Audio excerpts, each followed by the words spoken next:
Punjabi radio USA ਸੁਣ ਰਹੇ ਸਾਰੇ ਹੀ ਸਰੋਤਿਆਂ ਨੂੰ ਮੇਰੇ ਜਗਮੋਹਨ ਸਿੰਘ ਵੱਲੋਂ ਪਿਆਰ ਭਰੀ ਸਤਿ ਸ਼੍ਰੀ ਅਕਾਲ। ਅੱਜ 19 ਜੂਨ ਦਿਨ ਐਤਵਾਰ ਪ੍ਰੋਗਰਾਮ ਲੈ ਕੇ ਹਾਜ਼ਰ ਹਾਂ ਅਪਡੇਟ ਅਮਰੀਕਾ, ਜਿਸ ਦੇ ਵਿੱਚ ਤੁਹਾਨੂੰ ਵਰਲਡ ਦੀਆਂ ਨਿਊਜ਼, ਅਮਰੀਕਾ ਦੀਆਂ ਨਿਊਜ਼ ਅਤੇ ਮੌਸਮ ਦੇ ਬਾਰੇ ਜਾਣਕਾਰੀ ਦੇਵਾਂਗੇ। ਖਬਰਾਂ ਦੀ ਸ਼ੁਰੂਆਤ ਕਰਨ ਤੋਂ ਪਹਿਲਾਂ ਅਸੀਂ ਧੰਨਵਾਦ ਕਰਦੇ ਹਾਂ ਆਪਣੇ ਸਪਾਂਸਰਸ ਦਾ, ਜਿਨ੍ਹਾਂ ਨੇ ਅੱਜ ਦੇ ਇਸ ਪ੍ਰੋਗਰਾਮ ਦੇ ਵਿੱਚ ਹਿੱਸਾ ਪਾ ਕੇ ਇਸ ਨੂੰ ਅੱਗੇ ਵਧਾਇਆ ਅਤੇ ਤੁਹਾਡੇ ਤੱਕ ਪਹੁੰਚਾਇਆ।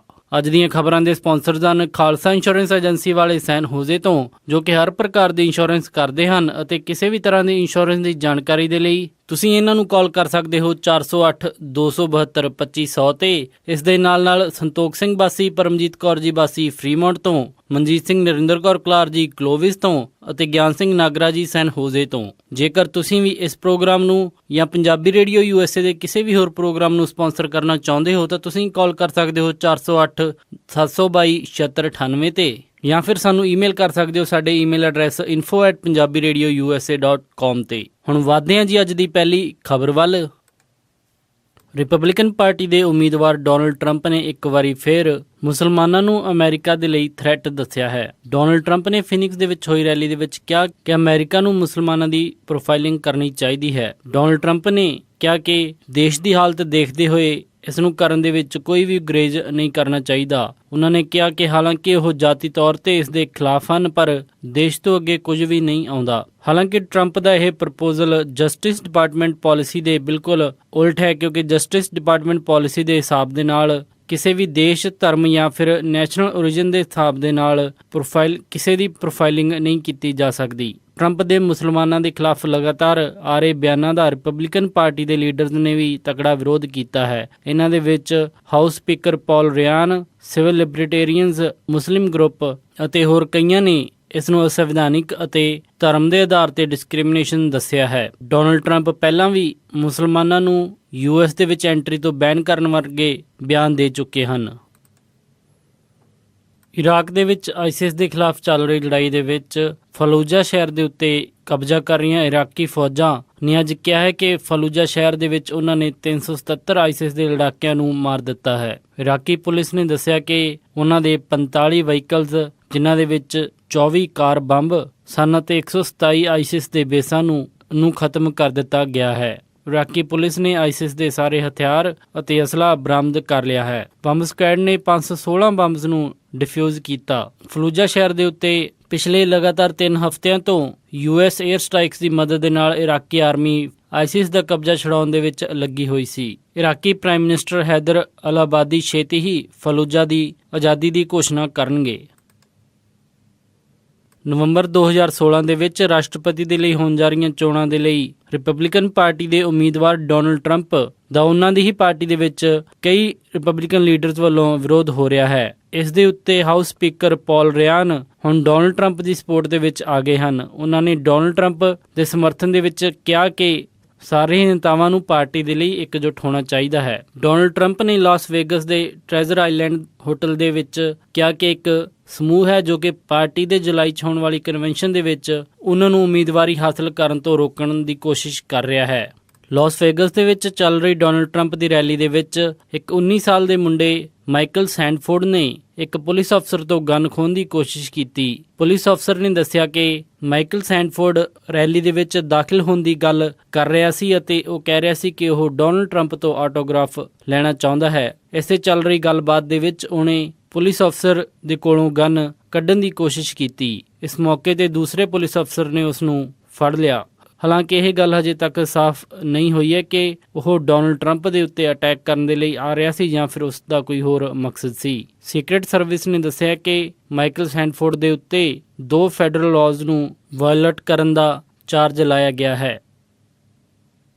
ਕੈਲੀਫੋਰਨੀਆ ਸੈਂਟਾ ਬਾਰਬਰਾ ਕਾਉਂਟੀ ਦੇ ਵਿੱਚ ਪਿਛਲੇ 5 ਦਿਨਾਂ ਤੋਂ ਲੱਗੀ ਅੱਗ ਦੇ ਕਾਰਨ ਕਾਫੀ ਨੁਕਸਾਨ ਹੋ ਚੁੱਕਿਆ ਹੈ। ਕੈਲੀਫੋਰਨੀਆ ਅਧਿਕਾਰੀਆਂ ਦੇ ਮੁਤਾਬਿਕ ਇਸ ਅੱਗ ਦੇ ਕਾਰਨ 7,811 ਏਕੜ ਮੱਚ ਚੁੱਕੇ ਹਨ। ਇਸ ਅੱਗ ਨੂੰ ਬੁਝਾਉਣ ਦੇ ਲਈ 2016 ਫਾਇਰ ਫਾਈਟਰਸ ਦੀ ਟੀਮ ਲੱਗੀ ਹੋਈ ਹੈ, ਜਿਸ ਦੇ ਵਿੱਚ US ਫੋਰੈਸਟ ਸਰਵਿਸ, ਕੈਲ ਫਾਇਰ ਅਤੇ ਸੈਂਟਰਾ ਬਾਰਬਰਾ ਕਾਉਂਟੀ ਦੇ ਫਾਇਰ ਫਾਈਟਰਸ ਇਕਜੁੱਟ ਹੋ ਕੇ ਕੰਮ ਕਰ ਰਹੇ ਹਨ। ਅਧਿਕਾਰੀਆਂ ਨੇ ਦੱਸਿਆ ਕਿ ਚੱਲ ਰਹੀ ਤੇਜ਼ ਹਵਾ ਅਤੇ ਗਰਮੀ ਦੇ ਕਾਰਨ ਇਸ ਅੱਗ ਨੂੰ ਬੁਝਾਉਣ ਦੇ ਵਿੱਚ ਕਾਫੀ ਦਿੱਕਤ ਆ ਰਹੀ ਹੈ। ਦੱਸਿਆ ਜਾ ਰਿਹਾ ਹੈ ਕਿ ਇਸ ਕਾਉਂਟੀ ਦੇ ਵਿੱਚ ਐਗਰੀਕਲਚਰ ਇੰਡਸਟਰੀ ਨੂੰ ਕਾਫੀ ਨੁਕਸਾਨ ਹੋਇਆ ਹੈ ਅਤੇ ਐਵੋਕਾਡੋ, ਸਿਟਰਸ ਅਤੇ ਓਲਿਵ ਦੀਆਂ ਫਸਲਾਂ ਪੂਰੀ ਤਰ੍ਹਾਂ ਬਰਬਾਦ ਹੋ ਚੁੱਕੀਆਂ ਹਨ। ਉੱਧਰ ਹੀ ਨਿਊ ਮੈਕਸੀਕੋ ਦੇ ਸ਼ਹਿਰ ਐਲਬਕਰਕੀ ਦੇ ਵਿੱਚ ਲੱਗੀ ਅੱਗ ਕਾਰਨ 24 ਘਰ ਜਲ ਕੇ ਸਵਾਹ ਹੋ ਚੁੱਕੇ ਹਨ। ਫਾਇਰ ਆਫੀਸ਼ੀਅਲਜ਼ ਨੇ ਦੱਸਿਆ ਕਿ ਇਹ ਅੱਗ 17,000 ਏਕੜ ਦੇ ਵਿੱਚ ਫੈਲ ਚੁੱਕੀ ਹੈ। ਐਰੀਜ਼ੋਨਾ ਦੇ ਵਿੱਚ ਤਾਪਮਾਨ 120 ਡਿਗਰੀ ਪਹੁੰਚਣ ਤੋਂ ਬਾਅਦ ਉੱਥੇ ਹੀਟ ਵੇਵ ਕਾਰਨ ਅੱਜ 2 ਲੋਕਾਂ ਦੀ ਮੌਤ ਹੋਣ ਦੀ ਖਬਰ ਆਈ ਹੈ। ਡੈਨਵਰ ਦੇ ਲਾਰੈਂਸ ਲੋਰੈਂਜ਼ੋ ਮੋਂਟੋਇਆ ਨੂੰ 14 ਸਾਲ ਦੀ ਉਮਰ ਦੇ ਵਿੱਚ ਉਸ ਕਤਲ ਦੇ ਲਈ ਉਮਰ ਕੈਦ ਦੀ ਸਜ਼ਾ ਸੁਣਾਈ ਗਈ ਜੋ ਉਸਨੇ ਨਹੀਂ ਕੀਤਾ ਸੀ। ਹੁਣ ਉਹ ਸਿਟੀ, ਡੈਨਵਰ ਕਾਉਂਟੀ ਅਤੇ ਡੈਨਵਰ ਪੁਲਿਸ ਨੂੰ 30 ਮਿਲੀਅਨ ਦੀ ਰਕਮ ਸੂ ਕਰਨ ਜਾ ਰਿਹਾ ਹੈ। ਸੰਨ 2000 ਦੇ ਵਿੱਚ ਨਵੇਂ ਸਾਲ ਵਾਲੇ ਦਿਨ ਡੈਨਵਰ ਦੇ ਇੱਕ ਟੀਚਰ ਐਮਿਲੀ ਜੌਨਸਨ ਦੀ ਦਰਦਨਾਕ ਮੌਤ ਹੋ ਗਈ ਸੀ ਅਤੇ ਉਸ ਦੀ ਕਾਰ ਚੋਰੀ ਹੋ ਗਈ ਸੀ। ਉਸ ਤੋਂ ਬਾਅਦ ਦੇ ਵਿੱਚ ਡੈਨਵਰ ਪੁਲਿਸ ਨੇ ਲਾਰੈਂਸ ਲੋਰੈਂਜ਼ੋ ਮੋਂਟੋਇਆ ਨੂੰ ਇਸ ਕਤਲ ਦੇ ਆਰੋਪ ਦੇ ਵਿੱਚ ਗ੍ਰਿਫਤਾਰ ਕੀਤਾ। ਲਾਰੈਂਸ ਲੋਰੈਂਜ਼ੋ ਦੇ ਕੋਲ ਉਹ ਚੋਰੀ ਕੀਤੀ ਗਈ ਕਾਰ ਬਰਾਮਦ ਹੋਈ ਸੀ, ਪਰ ਉਸਨੇ ਕਿਹਾ ਕਿ ਉਸਨੇ ਕੋਈ ਵੀ ਕਤਲ ਨਹੀਂ ਕੀਤਾ ਹੈ। ਲਾਰੈਂਸ ਨੇ 13 ਸਾਲ 7 ਮਹੀਨੇ ਅਤੇ 13 ਦਿਨ ਜੇਲ੍ਹ ਦੇ ਵਿੱਚ ਬਿਤਾਉਣ ਤੋਂ ਬਾਅਦ ਇੱਕ ਹੋਰ ਸਬੂਤ ਇਸ ਮਾਮਲੇ ਦੇ ਵਿੱਚ ਸਾਹਮਣੇ ਆਇਆ ਸੀ ਜੋ ਇਸ ਨੂੰ ਨਿਰਦੋਸ਼ ਸਾਬਿਤ ਕਰਦਾ ਸੀ। ਹੁਣ ਲਾਰੈਂਸ ਇਸ ਮਾਮਲੇ ਦੇ ਵਿੱਚ ਡੈਨਵਰ ਪੁਲਿਸ, ਡੈਨਵਰ ਸਿਟੀ ਅਤੇ ਕਾਉਂਟੀ ਨੂੰ ਸੂ ਕਰਨ ਦੀ ਤਿਆਰੀ ਕਰ ਰਿਹਾ ਹੈ। ਡੈਮੋਕ੍ਰੈਟਿਕ ਪਾਰਟੀ ਦੇ ਵਿੱਚ ਪ੍ਰਾਇਮਰੀਜ਼ ਇਲੈਕਸ਼ਨ ਦੇ ਵਿੱਚ ਸੁਪਰ ਡੈਲੀਗੇਟਸ ਇੱਕ ਅਹਿਮ ਰੋਲ ਅਦਾ ਕਰਦੇ ਹਨ। ਸੁਪਰ ਡੈਲੀਗੇਟਸ ਪ੍ਰਾਇਮਰੀਜ਼ ਦੇ ਵਿੱਚ ਹੋਈ ਵੋਟਿੰਗ ਤੋਂ ਬਾਹਰ ਜਾ ਕੇ ਕਿਸੇ ਵੀ ਕੈਂਡੀਡੇਟ ਨੂੰ ਸਪੋਰਟ ਕਰ ਸਕਦੇ ਹਨ। ਪਾਰਟੀ ਦੇ ਸੁਪਰ ਡੈਲੀਗੇਟ ਸਿਸਟਮ ਨੂੰ ਲੈ ਕੇ ਕਾਫੀ ਸਮੇਂ ਤੋਂ ਇਸ ਦੀ ਨਿੰਦਾ ਵੀ ਕੀਤੀ ਜਾ ਰਹੀ ਸੀ। ਨਿਬਰਾਸਕਾ ਦੇ ਵਿੱਚ ਸੁਪਰ ਡੈਲੀਗੇਟਸ ਦੇ ਪ੍ਰਭਾਵ ਨੂੰ ਖਤਮ ਕਰਨ ਦੀ ਸ਼ੁਰੂਆਤ ਹੋ ਚੁੱਕੀ ਹੈ। ਨਿਬਰਾਸਕਾ ਦੇ ਡੈਮੋਕ੍ਰੇਟਸ ਨੇ ਜੁਲਾਈ ਦੇ ਵਿੱਚ ਹੋਣ ਜਾ ਰਹੀ ਪਾਰਟੀ ਦੀ ਕਨਵੈਨਸ਼ਨ ਦੇ ਵਿੱਚ ਸੁਪਰ ਡੈਲੀਗੇਟਸ ਦੀ ਵੋਟ ਨਾ ਕਾਊਂਟ ਕਰਨ ਦੇ ਪ੍ਰਸਤਾਵ ਨੂੰ ਪਾਸ ਕੀਤਾ ਹੈ। ਨਿਬਰਾਸਕਾ ਦੇ ਵਿੱਚ ਪਾਰਟੀ ਦੀ ਹੋਈ ਸਟੇਟ ਕਨਵੈਨਸ਼ਨ ਦੇ ਵਿੱਚ ਇਸ ਨੂੰ ਅਪਰੂਵ ਕੀਤਾ ਗਿਆ। ਇਹ ਸਨ ਅੱਜ ਦੀਆਂ ਕੁਝ ਖਾਸ ਖਬਰਾਂ। ਹੁਣ ਵਧਦੇ ਹਾਂ ਜੀ ਮੌਸਮ ਦੀ ਜਾਣਕਾਰੀ ਦੇ ਵੱਲ। ਸੋਮਵਾਰ ਨੂੰ ਸੈਨ ਹੋਜ਼ੇ ਦੇ ਵਿੱਚ ਹਾਈ ਟੈਂਪਰੇਚਰ ਰਹੇਗਾ 86 ਡਿਗਰੀ ਅਤੇ ਲੋ ਟੈਂਪਰੇਚਰ 59 ਡਿਗਰੀ। ਸੈਨ ਫਰਾਂਸਿਸਕੋ ਦੇ ਵਿੱਚ 72 ਡਿਗਰੀ ਹਾਈ ਅਤੇ ਰਾਤ ਨੂੰ 55 ਡਿਗਰੀ ਲੋ। ਸੈਕਰਾਮੈਂਟੋ ਦੇ ਵਿੱਚ 96 ਡਿਗਰੀ ਹਾਈ ਅਤੇ ਰਾਤ ਨੂੰ 61 ਡਿਗਰੀ ਲੋ। ਯੂਬਾ ਸਿਟੀ ਦੇ ਵਿੱਚ 96 ਡਿਗਰੀ ਹਾਈ ਅਤੇ ਰਾਤ ਨੂੰ 62 ਡਿਗਰੀ ਲੋ। ਸਟਾਕਟਨ ਦੇ ਵਿੱਚ 96 ਡਿਗਰੀ ਹਾਈ ਅਤੇ ਰਾਤ ਨੂੰ 63 ਡਿਗਰੀ ਲੋ। ਟ੍ਰੇਸੀ ਦੇ ਵਿੱਚ 94 ਡਿਗਰੀ ਹਾਈ ਅਤੇ ਰਾਤ ਨੂੰ 64 ਡਿਗਰੀ ਲੋ। ਮੋਡੈਸਟੋ ਦੇ ਵਿੱਚ 99 ਡਿਗਰੀ ਹਾਈ ਅਤੇ ਰਾਤ ਨੂੰ 65 ਡਿਗਰੀ ਲੋ। ਫਰੈਜ਼ਨੋ ਦੇ ਵਿੱਚ 103 ਡਿਗਰੀ ਹਾਈ ਅਤੇ ਰਾਤ ਨੂੰ 68 ਡਿਗਰੀ ਲੋ। ਬੇਕਰਸਫੀਲਡ ਦੇ ਵਿੱਚ 103 ਡਿਗਰੀ ਹਾਈ ਅਤੇ ਰਾਤ ਨੂੰ 72 ਡਿਗਰੀ ਲੋ। ਲਾਸ ਐਂਜਲਸ ਦੇ ਵਿੱਚ 100 ਡਿਗਰੀ ਹਾਈ ਅਤੇ ਰਾਤ ਨੂੰ 70 ਡਿਗਰੀ ਲੋ। ਟਰਕੀ ਦੇ ਵਿੱਚ 81 ਡਿਗਰੀ ਹਾਈ ਅਤੇ ਰਾਤ ਨੂੰ 47 ਡਿਗਰੀ ਲੋ। ਸਾਊਥ ਲੇਕ ਟਾਹੋ ਦੇ ਵਿੱਚ 81 ਡਿਗਰੀ ਹਾਈ ਅਤੇ ਰਾਤ ਨੂੰ 48 ਡਿਗਰੀ ਲੋ। ਪੋਰਟਲੈਂਡ ਓਰੇਗਨ ਦੇ ਵਿੱਚ 81 ਡਿਗਰੀ ਹਾਈ ਅਤੇ ਰਾਤ ਨੂੰ 53 ਡਿਗਰੀ ਲੋ। ਸੀਐਟਲ ਦੇ ਵਿੱਚ 75 ਡਿਗਰੀ ਹਾਈ ਅਤੇ ਰਾਤ ਨੂੰ 54 ਡਿਗਰੀ ਲੋ। ਫਲੈਗਸਟੈਫ ਐਰੀਜ਼ੋਨਾ ਦੇ ਵਿੱਚ 95 ਡਿਗਰੀ ਹਾਈ ਅਤੇ ਰਾਤ ਨੂੰ 57 ਡਿਗਰੀ ਲੋ। ਸਾਲਟ ਲੇਕ ਸਿਟੀ ਯੂਟਾ ਦੇ ਵਿੱਚ 99 ਡਿਗਰੀ ਹਾਈ ਅਤੇ ਰਾਤ ਨੂੰ 70 ਡਿਗਰੀ ਲੋ।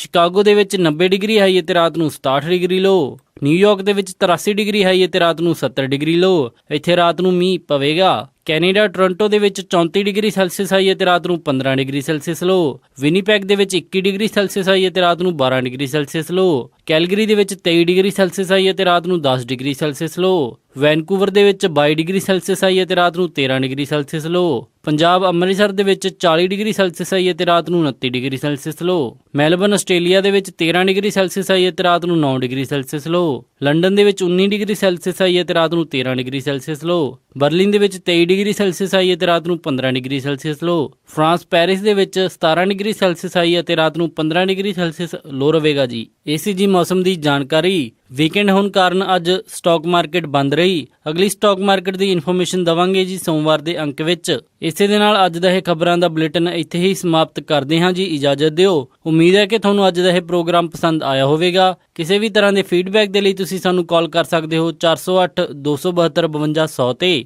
ਜਾਂ ਫਿਰ ਸਾਨੂੰ ਈਮੇਲ ਕਰ ਸਕਦੇ ਹੋ ਸਾਡੇ ਈਮੇਲ ਐਡਰੈਸ info@punjabiradiousa.com ਤੇ। ਇੱਕ ਵਾਰੀ ਫਿਰ ਸਾਰੇ ਸਪਾਂਸਰ ਦਾ ਬਹੁਤ ਬਹੁਤ ਧੰਨਵਾਦ। ਮਿਲਦੇ ਹਾਂ ਜੀ ਅਪਡੇਟ ਅਮਰੀਕਾ ਦੇ ਅਗਲੇ ਅੰਕ ਵਿੱਚ। ਤਦ ਤੱਕ ਲਈ ਸਾਰਿਆਂ ਨੂੰ ਪਿਆਰ ਅਤੇ ਸਤਿਕਾਰ ਭਰੀ ਸਤਿ ਸ਼੍ਰੀ ਅਕਾਲ। ਸੁਣਦੇ ਰਹੋ ਜੀ ਪੰਜਾਬੀ ਰੇਡੀਓ USA।